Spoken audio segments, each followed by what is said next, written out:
اللہ اللہ اللہ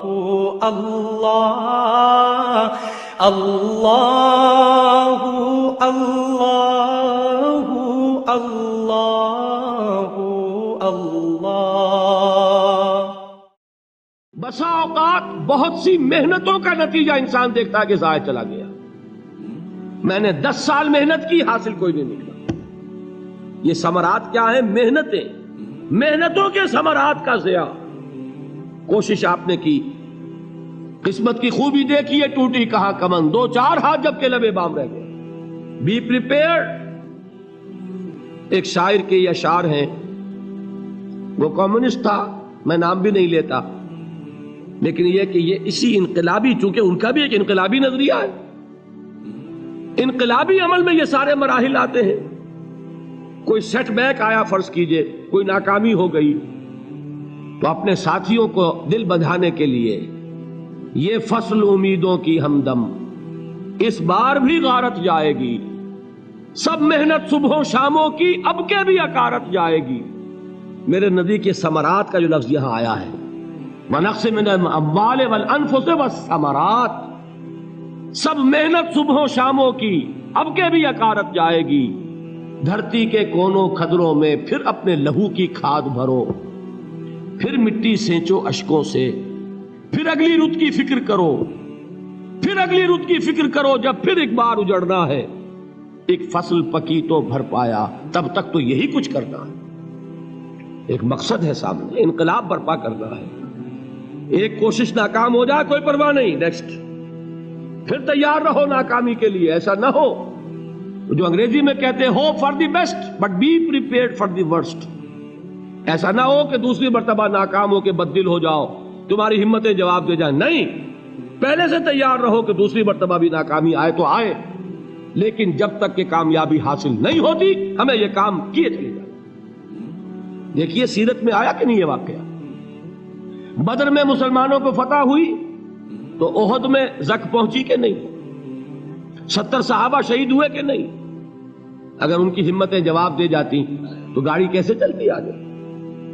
تو فرمایا وَلَنَبْلُوَنَّكُمْ بِشَيْءٍ مِّنَ الْخَوْفِ وَالْجُوعِ وَنَقْصٍ مِّنَ الْأَمْوَالِ وَالْأَنفُسِ وَالثَّمَرَاتِ، ہم تمہیں لازم آزمائیں گے، خوف کی کیفیت سے، فقر و فاقے کی کیفیت سے، بھوک سے، جان کے نقصان سے، مال کے نقصان سے، محنتوں کے حاصل کے ضائع ہو جانے سے۔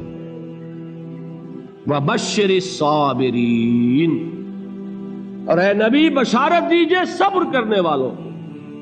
الَّذِينَ إِذَا أَصَابَتْهُمْ مُصِيبَةٌ، وہ کہ جب ان پر کوئی تکلیف آئے، کوئی مصیبت آئے، کوئی آزمائش آئے، قَالُوا إِنَّا لِلَّهِ وَإِنَّا إِلَيْهِ رَاجِعُونَ، وہ یہ کہیں کہ ہم اللہ ہی کے ہیں، اللہ ہی کی طرف لوٹ جانا ہے۔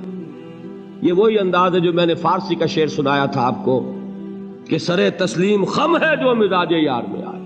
وہ ہمارا مولا ہے، ہمارا آقا ہے، اگر اسے یہی منظور ہے تو ہمیں بھی یہی منظور ہے۔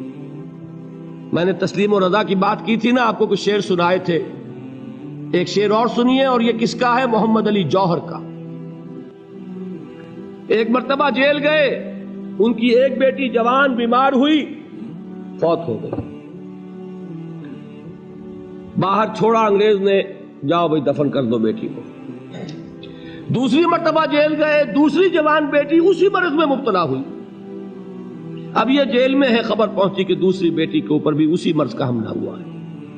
ایک نظم لکھی ہے جس کا آخری شعر یہ ہے، تیری صحت ہمیں منظور ہے لیکن اس کو نہیں منظور تو پھر ہم کو بھی منظور نہیں۔ یہ ہے، جب تک یہ کیفیت نہ ہو اس میدان میں آدمی ثابت قدم نہیں رہ سکتا کہ میرے رب کو اگر یہ منظور ہے تو یہی مجھے منظور ہے، اور تیری صحت ہمیں چاہیے تو ضرور، لیکن ہمارے رب کو منظور نہیں تو ہمیں بھی منظور۔ راضی برضائے رب۔ وَبَشِّرِ الصَّابِرِينَ الَّذِينَ إِذَا أَصَابَتْهُمْ مُصِيبَةٌ قَالُوا إِنَّا لِلَّهِ وَإِنَّا إِلَيْهِ رَاجِعُونَ۔ نہ شود نصیب دشمن کے شود ہلاک تیغت، سر دوستہ سلامت کے تو خنجر آزمائی۔ اولئک علیہم صلوات من ربہم ورحمہ، یہی ہے وہ لوگ جن پر ان کے رب کی طرف سے عنایتیں ہیں اور رحمتیں ہیں، وَأُولَٰئِكَ هُمُ الْمُهْتَدُونَ، اور یہی ہے وہ لوگ جو کامیاب ہونے والے ہیں، ہدایت پانے والے، ہدایت یافتہ۔ اسی سورہ بقرہ میں ذرا آگے چل کر، یہ تو ہے 20واں رکوع، 19واں رکوع، 21ویں رکوع کی پہلی آیت ہے، لَيْسَ الْبِرَّ أَن تُوَلُّوا وُجُوهَكُمْ قِبَلَ الْمَشْرِقِ وَالْمَغْرِبِ وَلَٰكِنَّ الْبِرَّ مَنْ آمَنَ بِاللَّهِ وَالْيَوْمِ الْآخِرِ وَالْمَلَائِكَةِ وَالْكِتَابِ وَالنَّبِيِّينَ وَآتَى الْمَالَ عَلَىٰ حُبِّهِ ذَوِي الْقُرْبَىٰ وَالْيَتَامَىٰ وَالْمَسَاكِينَ وَابْنَ السَّبِيلِ وَالسَّائِلِينَ وَفِي الرِّقَابِ وَأَقَامَ الصَّلَاةَ وَآتَى الزَّكَاةَ وَالْمُوفُونَ بِعَهْدِهِمْ إِذَا عَاهَدُوا وَالصَّابِرِينَ فِي الْبَأْسَاءِ وَالضَّرَّاءِ وَحِينَ الْبَأْسِ۔ اب یہ آیت جو ہے سورۃ العصر میں جو مضامین آئے تھے سارے اس میں موجود ہیں۔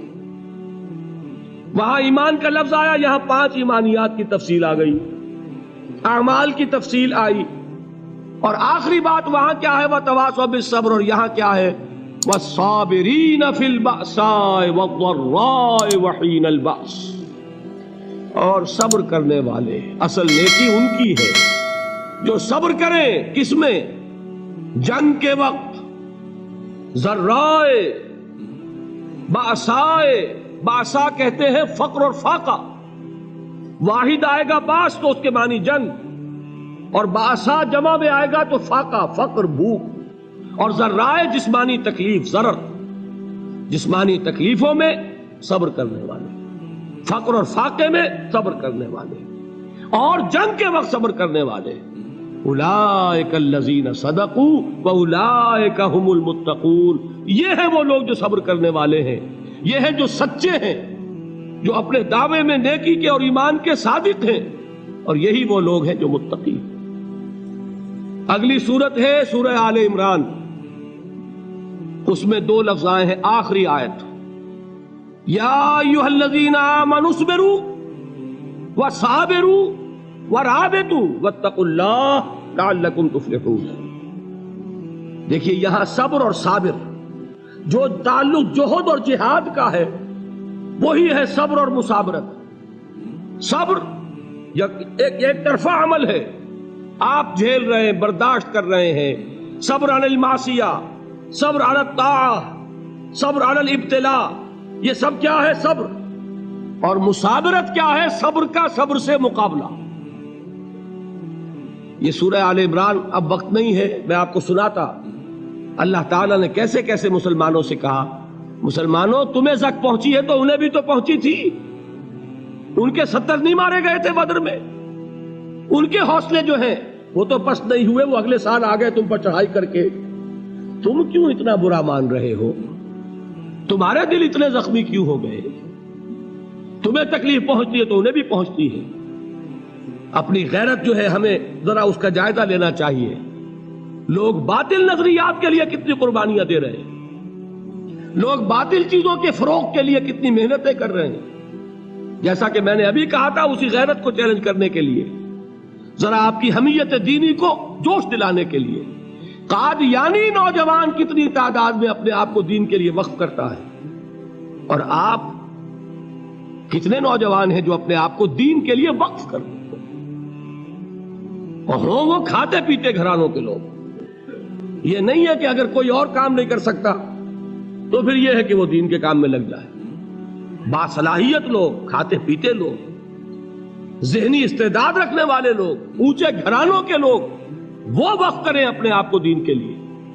اس کے بغیر کیسے باہر آ جائے گی، کیسے رونق آ جائے گی؟ تو دنیا میں باطل نظریات والے جو ہیں، یہ بات کہی گئی ہے، مسلمانوں تم اگر توحید کے لیے لڑ رہے ہو، دیکھتے نہیں ابو جہل کو، اس نے گردن کٹوائی ہے شرک کے لیے، شرک کے لیے گردن کٹوائے، اور تم توحید کے لیے گردن کٹوانے کو تیار نہ ہو۔ اس نے گردن کٹوائی کہ نہیں کٹوائی؟ اور کس طرح کٹوائی ہے؟ کیونکہ بڑا متکبر قسم کا، فرعون قسم کا شخص تھا، جب گردن کاٹنے لگے تو کہتا ہے ذرا نیچے سے کاٹنا، تاکہ جب تم نیزے کے اوپر چڑھاؤ میرے سر کو تو اونچا نظر آئے، معلوم ہو سردار کا سر۔ وہ بدبخت مرتے ہوئے بھی جو اس کی کیفیت تھی نا، اس کو ذہن میں رکھیے۔ تو یہ اس لوگوں نے قربانیاں دی، جانیں دی، تو فرمایا اگر تم ان سے زیادہ قربانی نہیں دو گے، یہ جو نوٹ کر لیجئے اس کو، مجرد اگر حق کو غالب کرنا اللہ کے ذمے ہو تو آنے واحد میں غالب کر دے گا، تمہیں تکلیف ہی دینے کی ضرورت نہیں۔ سمجھ رہے؟ کیا اللہ کے مقابلے میں کوئی باطل کی طاقت ٹھہر سکتی ہے؟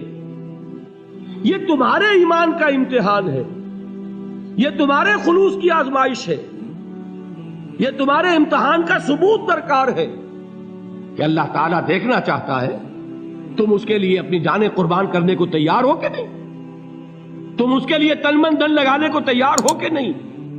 اور یہ جان لو کہ اگر کفار اور مشرکین اور ملحدین اور باطل نظریات والے وہ جو کچھ قربانیاں اپنے باطل نظریات کے لیے دے رہے ہیں ان سے زیادہ اگر تم نہیں دو گے تو حق غالب نہیں ہوگا۔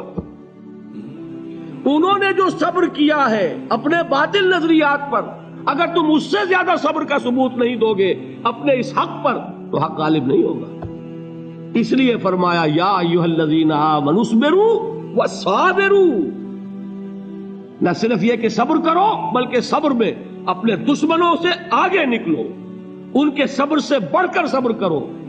ورابطوا، مرابطہ کہتے ہیں چوکس رہنا، ہوشیار، پہرا دو، ایسا نہ ہو کہ دشمن جو ہے غفلت میں تمہارے اوپر کوئی حملہ جو ہے کر بیٹھے۔ واتقوا اللہ، اور اللہ کا تقوی اختیار کرو، لعلکم تفلحون، تاکہ تم فلاح پاؤ۔